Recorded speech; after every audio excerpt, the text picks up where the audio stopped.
On to the Boar Show. First one in, 902-1. Larry and Janet White, Knightstown, Indiana. Monopoly Shotgun Wedding. Looks like Max Look on assignment driving hogs today. Yeah, Nathan Day's been on vacation here lately, so he's enjoying the beach while he's got Max out here doing all his work. Living the life. Yep.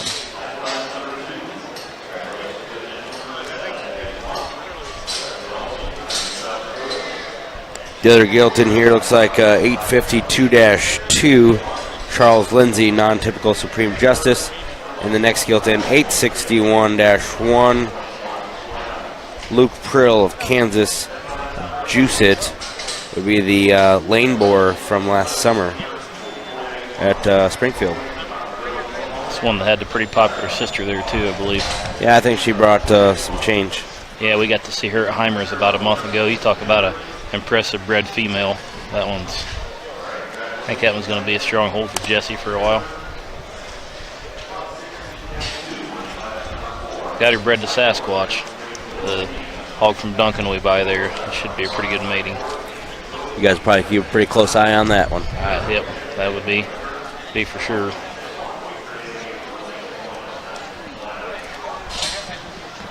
Next boar in here, the other 9022. The plaid here going across center of the ring. The other Larry and Janet White entry, the other littermate Monopoly Shotgun Wedding hog.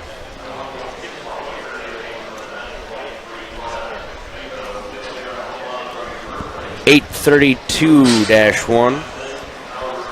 Josh Gregory, Hooper, Nebraska. That doesn't look like Josh, but it's a Top Gun Walter. Looks like that 868 hog of Luke Prills is going to catch pen 2, joining Max over there in the holding pen. Next entry in here, we got Austin Lane driving the hog. Looks like it's a Coattails Legend. Coattails would be a litter mate to Juice It that the Lane family kept at home last summer. So excited to see what those hogs produce. Yeah, that one looked good on the videos and stuff he had on Facebook the other day. Intriguing to see that pair of boars here. That one looks as good as advertised. Catches a pen pretty quickly here. Sure. I don't think we discussed Allie Tords in here. She's got a two-tone gilt, two-tone boar. Looks really good as well. Absolutely. Big-legged, tall-shouldered. Shapely. These hogs are, looks like the range from the 3rd of January to the 21st of January, and I think John just found that hog and shoot her over into a pen pretty quick as well.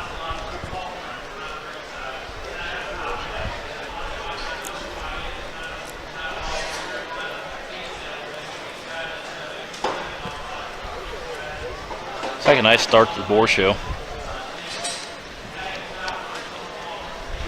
If this is any indication of the next 4 or 5 classes we got, we're going to have a nice, real nice Boar Show today. Absolutely.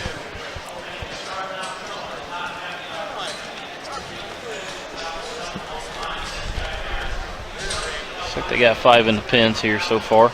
We got 5 working in the ring so far left. Looks like the Pearson Odell hog is going to catch 6. It's a Scandal drinking class.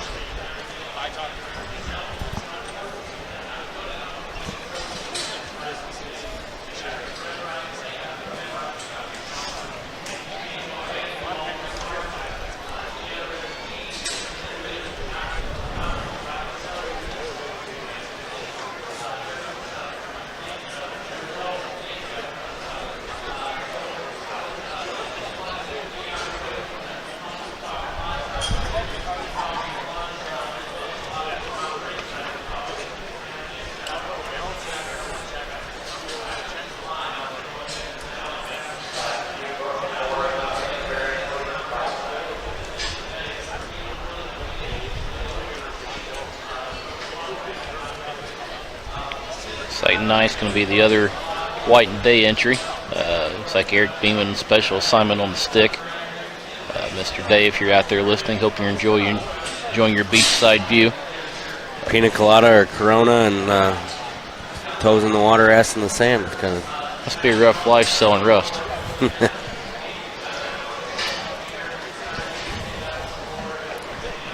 If Used Livestock Equipment isn't a sponsor yet, maybe they need to be. They should. As much free PRs they're getting.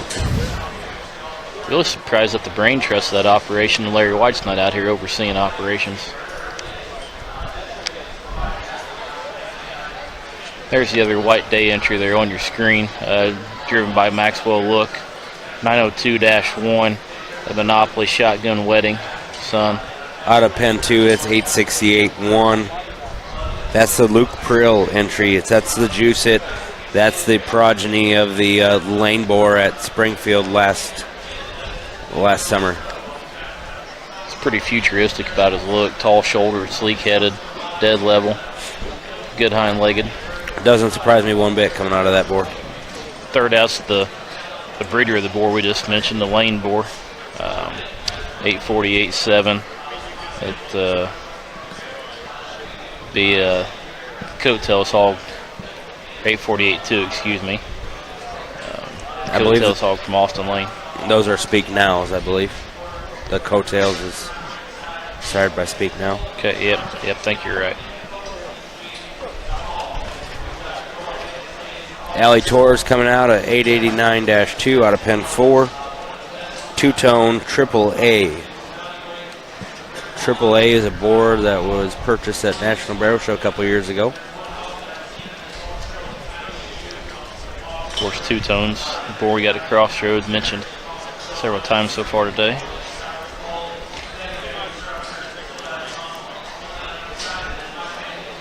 Nice pair of 4 boars to look at out there. I think it's safe to say those two-tone hogs have been pretty consistent in terms of their siring quality, or two-tone himself has been consistent in his siring quality in whether it's competitive show barrows, skilts, or now boars that we're seeing here today. Absolutely. So this is the first crop of those things we're seeing hitting the show ring, and they seem to be as good as what we've been told. I mean, they look really nice out here. How do they compare to the Monopoly hogs with him being a full sib to the Monopoly? Again, that's going to be for my lack of Berkshire expertise, but obviously Monopoly, sired a pretty good swath through there. People we get through the stud there. I've not been to Laird's to see those, but tell me Monopoly's maybe just a notch more modern and opened up in terms of a skeleton, whereas two-tones maybe a little bit more right for the times in terms of elevation, height of shoulder, look up front. We got ended up with 6 boars out here that John's going to redrive. A lot of places he can go here.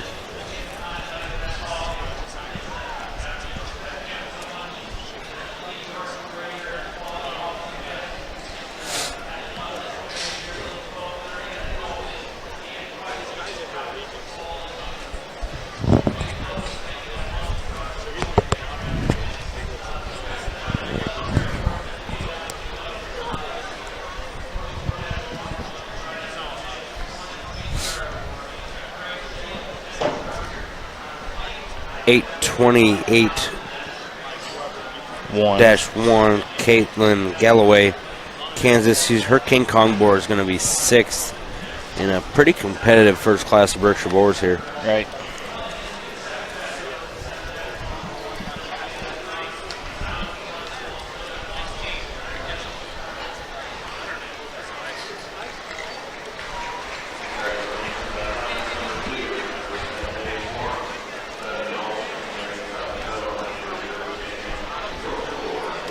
The Alley Tour hog is going to be 5th at two-tone hog.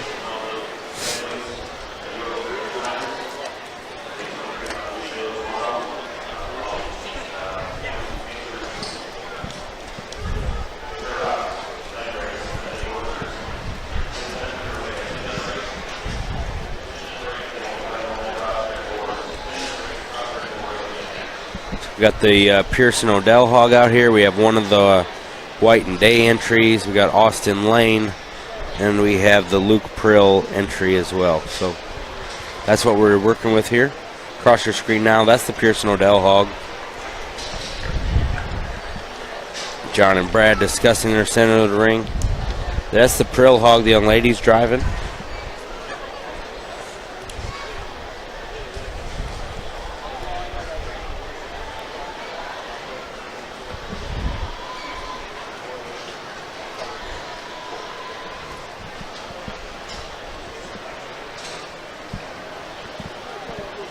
That's Austin in the center of the ring with the red shirt on. That's the lane entry. That's the coattails hog. As we work into this boar show here, the crowd around ringside is getting bigger and bigger. Looks like the John has just named that White and Day entry is going to go 4 in this really competitive first class of Berkshire Boars.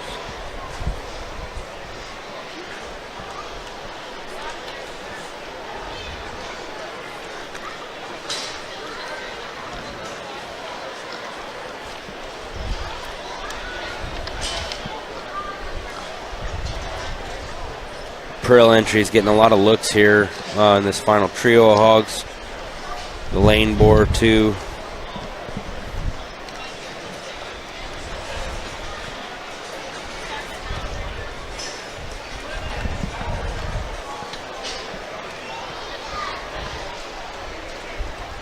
Looks like the Pearson Odell hog is going to win. The lane boar is going to go 2. Prill hog 3. Here's Judge Hinker with your results.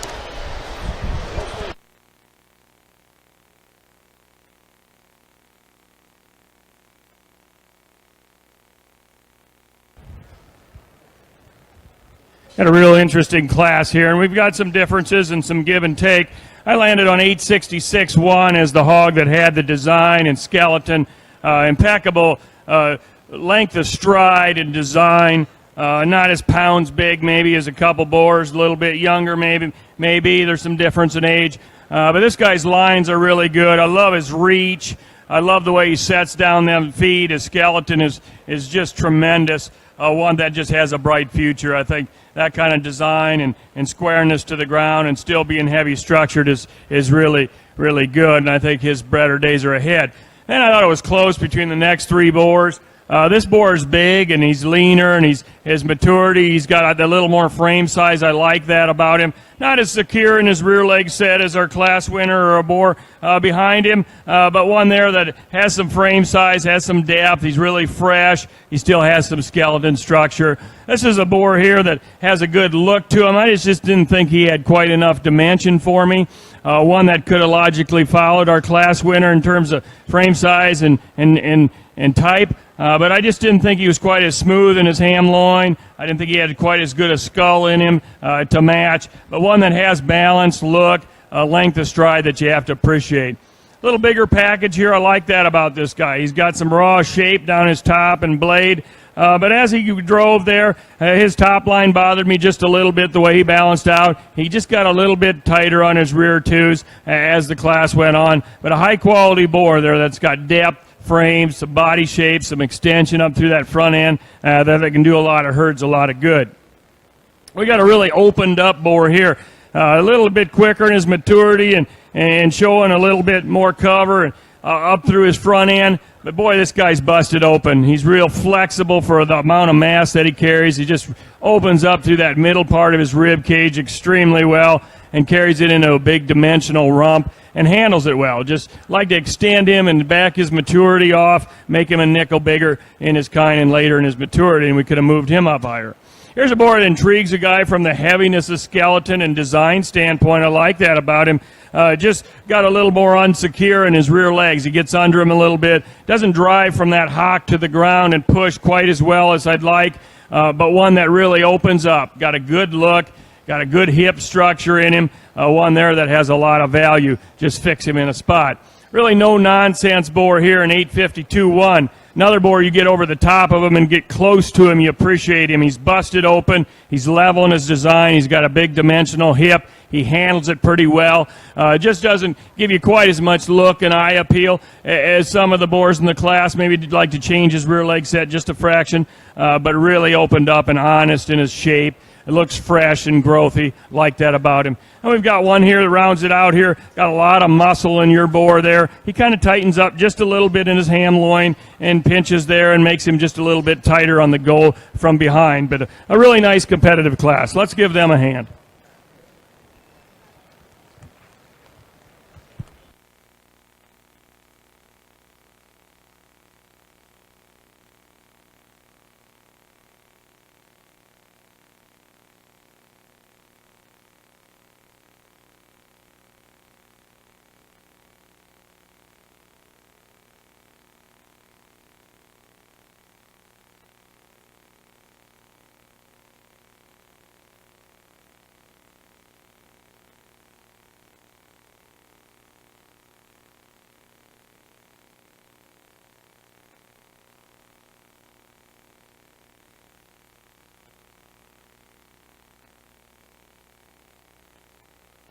Here are the results of Class 1 in the first class of Berkshire Boars. 866-1 is Pearson Odell of Laura, Ohio. Second in the class, 848-2, Austin Lane, Spragueville, Iowa. Third in the class, Luke Prill, Wichita, Kansas, 868-1. Fourth, 9021, Larry and Janet White, Knightstown, Indiana. Fifth in the class, Allie Tor, 889-2, Greencastle, Indiana.